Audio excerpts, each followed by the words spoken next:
How to disable recommended videos on YouTube app. Hey everybody, welcome back to our YouTube channel. In today's video, you will learn how you can disable your recommended videos for your YouTube account. So without any further delay, let us jump right into the process.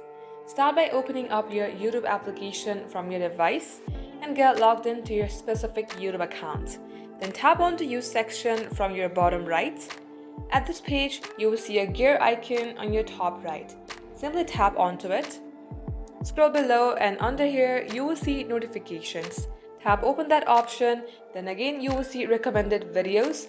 Untoggle that, and if you do so, you will not get notified of the videos that YouTube think you might like.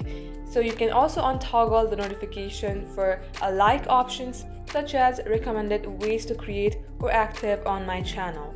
So just like so, this is how you can do it. Thank you for watching the video till the very end.